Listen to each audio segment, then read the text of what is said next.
ಇದು national highway ಅವ್ರ ಜೊತೆಗೆ ಸುಮಾರು ಬಾರಿ ಅವ್ರ ಗಮನಕ್ಕೆ ತಂದಿದ್ದೇವೆ. ಮಾನ್ಯ ಶಾಸಕರು ಹೇಳುವ ಹಾಗೆ ಬಹಳ ಅದನ್ನ ಸ್ಟೀಪ್ ಆಗಿ ಕಟ್ ಮಾಡಿದ್ದಾರೆ ಸ್ಲೋಪ್ ಅನ್ನ.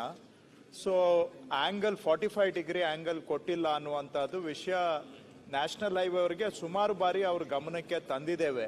ಹೋದ ವರ್ಷನೂ ಕೂಡ ಈ ರೀತಿ ಆದಾಗ್ಲೂ ಅವ್ರ ಗಮನಕ್ಕೆ ತಂದಿದ್ದೇವೆ. ನಾನು ಖುದ್ದಾಗಿ ಕಾರವಾರಕ್ಕೆ ಹೋಗಿ ಜಿಲ್ಲಾಧಿಕಾರಿಗಳ ಮುಖಾಂತರ ಅವರ ನ್ಯಾಷನಲ್ ಹೈವೇ ಪ್ರಾಧಿಕಾರದವರಿಗೆ ವಿಷಯವನ್ನು ಹೇಳಿದ್ದೇವೆ. ಅದನ್ನ ಫಾಲೋ ಮಾಡೋದು ಮಾಡ್ತೇವೆ.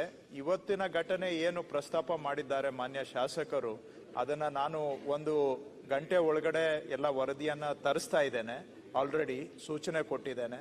ಮಧ್ಯಾಹ್ನ ಸದನ ನಾವು ಮತ್ತೆ ಸೇರುವಂತ ಸಂದರ್ಭದಲ್ಲಿ ಬೇರೆ ಎಲ್ಲ ವಿವರಗಳ ಸಮೇತ ನಾನು ಉತ್ತರ ಕೊಡ್ತೇನೆ ಸಭಾಧ್ಯಕ್ಷರೇ. ಶಾಸಕರು ಹೇಳಿರುವಂತಹದ್ದು ನಿಜ ಇದೆ. ಅಲ್ಲಿ ನ್ಯಾಷನಲ್ ಹೈವೇನವರು ಕೆಲವು ಕಾಲುವೆಗಳನ್ನ ಸರಿ ಮಾಡಿಲ್ಲ. ಸೊ ಹಾಗಾಗಿ ಹೈವೇ ಮೇಲೆ ನೀರು ನಿಲ್ತಾ ಇದೆ. ಹೋದ ವರ್ಷನೂ ಕೂಡ ಹೈವೇ ಮೇಲೆ ನೀರು ನಿಂತಿತ್ತು, ಈ ವರ್ಷನೂ ನಿಂತಿದೆ. ಮತ್ತು ಹೈವೇಯಿಂದ ಕೆಳಬದಿಗೆ ಈ ನೇವಿವರ್ದು ಸೀಬರ್ಡು ಎಲ್ಲ ಪ್ರಾಜೆಕ್ಟ್ ಇದೆ. ಅಲ್ಲೂ ಕೂಡ ಕೆಲವು ನೀರು ಸರಿಯಾಗಿ ಹರಿದು ಹೋಗ್ತಾ ಇಲ್ಲ. ನಾನು ಹೋದ ವರ್ಷ ಹೋಗಿ ಅಲ್ಲೇ ಮೀಟಿಂಗ್ ಮಾಡಿ ಕೆಲವೆಲ್ಲ ಅವರನ್ನ ಕೂಡ ಸೀಬರ್ಡ್ನ ಪ್ರತಿನಿಧಿಗಳನ್ನ ಕೂಡ ನಮ್ಮ ಜಿಲ್ಲಾಧಿಕಾರಿಗಳ ಕಚೇರಿಗೆ ಕರೆಸಿ ಜುಲೈ ತಿಂಗಳಲ್ಲಿ ನಾನು ಅವರಿಗೆ ಎಲ್ಲ ಹೇಳಿ ಬಂದಿದ್ದೇವೆ. ಬಟ್ ಮಾನ್ಯ ಶಾಸಕರು ಹೇಳುವಾಗೆ ಅವು ಸೆಂಟ್ರಲ್ ಗೌರ್ಮೆಂಟ್ ಅಥಾರಿಟೀಸ್. ನಾವು ಅವರಿಗೆ ಸಜೆಷನ್ ಕೊಡ್ಬೋದು, ಕೆಲವು ಒತ್ತಾಯ ಮಾಡಿ ಹೇಳ್ಬೋದು.